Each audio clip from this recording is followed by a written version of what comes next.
के लिए अपने आप को बलिदान करने वाले उन सभी अमर हुतात्माओं के प्रति विनम्र श्रद्धांजलि का आयोजन प्रत्येक जनपद में संपन्न हो रहा है। मैं इस अवसर पर भारत माता के उन सभी महान सपूतों को, जिन्होंने देश की आजादी के लिए अपने आप को बलिदान किया, जिन्होंने स्वतंत्र भारत में देश के विभिन्न युद्धों में देश की आंतरिक और बाह्य दोनों सुरक्षाओं के मोर्चे पर पूरी मजबूती के साथ डट करके भारत माता के एक एक इंच जमीन की रक्षा करके पूरे देश को एक सुरक्षित माहौल दिया है, उन सभी अमर बलिदानियों के प्रति, अमर शहीदों के प्रति कोटि कोटि नमन करते हुए विनम्र श्रद्धांजलि अर्पित करता हूं। हम सब जानते हैं कि हम लोगों ने 4 फरवरी 2021 को गोरखपुर से चौरी चौरा कांड के शताब्दी समारोह का शुभारंभ किया था और उस समय आदरणीय प्रधानमंत्री जी का मार्गदर्शन पूरे देश को आजादी के आंदोलन में योगदान देने वाले उन सभी शहीदों के प्रति श्रद्धा और सम्मान का भाव व्यक्त करने 2022 में जब देश अपनी आजादी का अमृत महोत्सव आयोजित कर रहा होगा, उस समय की एक कार्य योजना उपलब्ध कराई थी। उत्तर प्रदेश के अंदर चौरी चौरा की घटना के साथ ही आजादी के अमृत महोत्सव का जो भव्य आयोजन प्रधानमंत्री मोदी जी ने साबरमती आश्रम से प्रारंभ किया था। 12 मार्च को 2021 से प्रारंभ यह आयोजन अमृत महोत्सव के उन 75 सप्ताहों तक चलने वाले वह एक आयोजन है जो भारत को अमृत महोत्सव का मतलब आजादी का अमृत महोत्सव यानी आजादी की ऊर्जा का अमृत, आजादी का अमृत महोत्सव यानी स्वाधीनता सेनानियों से प्रेरणा का अमृत, आजादी का अमृत महोत्सव यानी नए विचारों का अमृत, नए संकल्पों का अमृत, आजादी का अमृत महोत्सव यानी आत्मनिर्भरता का अमृत। इन 5 सूत्रों के माध्यम से 5 प्रमुख मंत्र इस देश को अमृत महोत्सव के इस अवसर पर देश के यशस्वी प्रधानमंत्री जी ने उपलब्ध कराए। ये 5 संकल्प भारत की आजादी के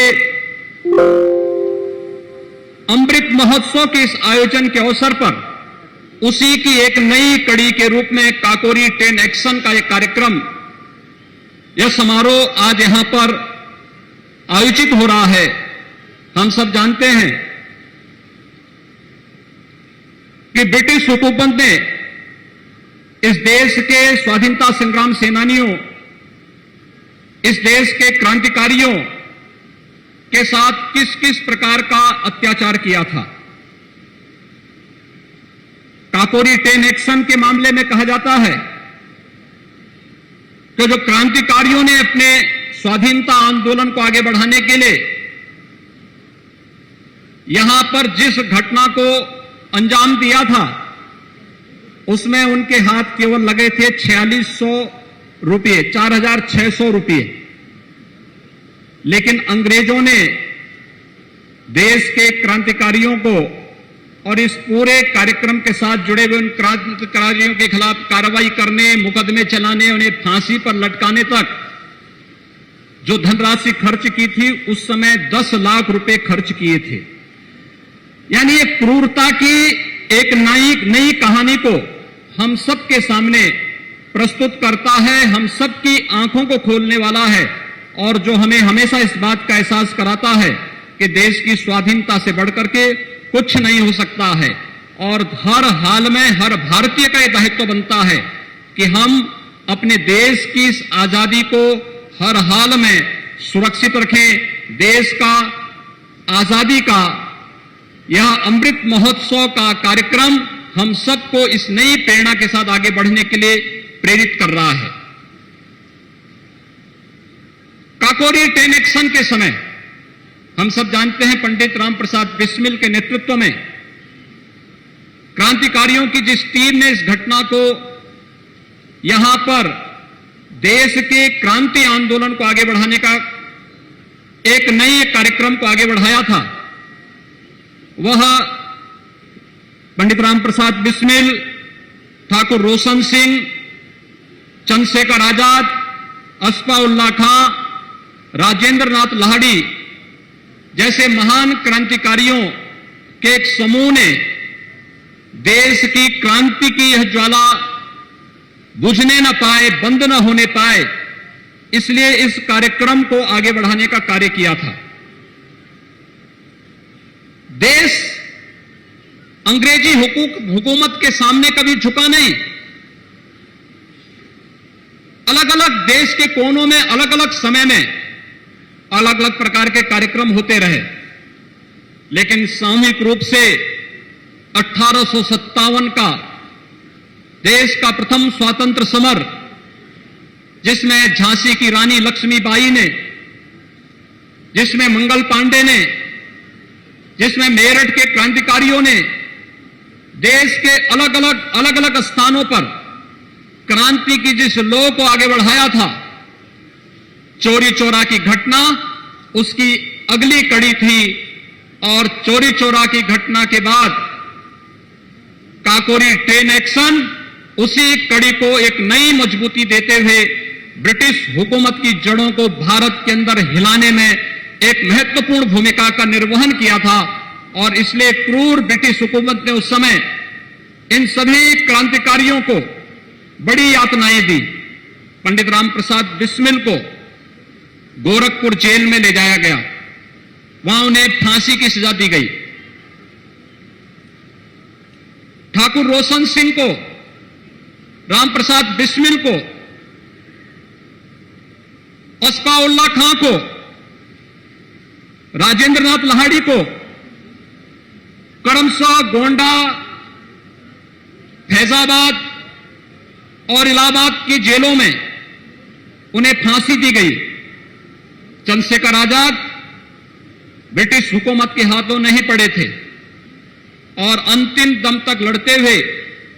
उन्होंने शहादत प्राप्त की थी। यह कहानी हम सबको आजादी की लड़ाई और आजादी की कहानी हम सबको इस बात के लिए प्रेरित करती है कि अगर हमने अपनी आजादी को सुरक्षित रखने में कहीं भी कोई कोताही बरती तो वह इसी प्रकार की यातना लेकर के वह गलतियां हम सबको और आने वाली पीढ़ी को इन्हीं यातनाओं का शिकार बनाती है। और भाइयों बहनों, जब ये देश अपनी आजादी का अमृत महोत्सव कार्यक्रम के साथ जुड़ा हुआ है, हम सबका दायित्व बनता है। 1857 का प्रथम स्वातंत्र समारोह या उसके उपरांत तमाम क्रांतिकारी गतिविधियों के वे घटनाएं जो देश के स्वाधीनता आंदोलन में अमिट अक्षरों में, स्वर्ण अक्षरों में जिनको लिखा जाता है, जिनके प्रति सम्मान का भाव प्रत्येक भारतीय रखता है, ये घटनाएं हम सबको इस बात का एहसास कराती हैं कि वास्तव में हर जाति और इस देश के हर समुदाय ने देश के स्वाधीनता के इस आंदोलन में बढ़ चढ़ करके भाग लिया था। बढ़ चढ़ करके भाग लेने का मतलब, जब पूरा भारत एक स्वर में बोलता है, जब भारत अपने व्यक्तिगत स्वार्थों से ऊपर उठ करके भारत का प्रत्येक नागरिक एक साथ चलता है, तो दुनिया के अंदर एक बड़ी ताकत बनकर के उभरता है। और यह ताकत आजादी के अमृत महोत्सव के इस आयोजन के अवसर पर हम सबको दिखाने की आवश्यकता है। दुनिया को इस बात का एहसास कराने की आवश्यकता है कि 136 करोड़ की आबादी का यह भारत किसी भी प्रकार के जाति, मत, मजहब, क्षेत्र, भाषा या किसी भी प्रकार के अन्य भेदों से ऊपर उठ करके केवल अपने एक धर्म के साथ जुड़ा है और वह है हमारा राष्ट्र धर्म। और उस राष्ट्र धर्म के साथ जुड़ करके हम सब भारत की स्वाधीनता को क्षुण्ण बनाए रखने के साथ साथ आत्मनिर्भर भारत की इस परिकल्पना को साकार करने के लिए हर भारतीय अगर अपने अपने कर्तव्यों का निर्वहन करना प्रारंभ कर दे,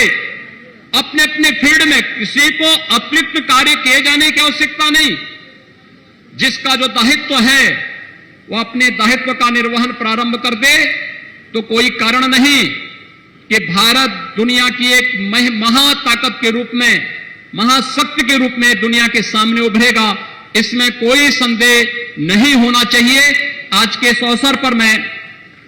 क्रांतिकारी और शहीद परिवारों से जुड़े हुए जितने भी सदस्यगण आए हैं, उन सब का आज के इस कार्यक्रम में हृदय से यहां पर सम्मान करता हूं, उनका अभिनंदन करता हूं। काकोरी पेन एक्शन से जुड़े हुए जितने भी हमारे क्रांतिकारी हैं,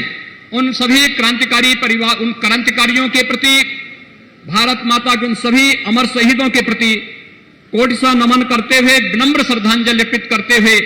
अमृत महोत्सव के कार्यक्रम को पूरी भव्यता के साथ हरेक स्तर पर हरेक संगठन और संस्थाएं संपन्न करेंगे इस विश्वास के साथ। इस पूरे आयोजन के प्रति आप सब ने जो प्रतिबद्धता दिखाई है, इसके लिए आप सबको भी मैं अमृत महोत्सव की हृदय से बधाई देता हूं, शुभकामनाएं देता हूं। धन्यवाद। जय हिंद। लेटेस्ट खबरें पाने के लिए कल्याण टुडे चैनल को सब्सक्राइब करें और नोटिफिकेशन पाने के लिए बेल आइकॉन बजाएं।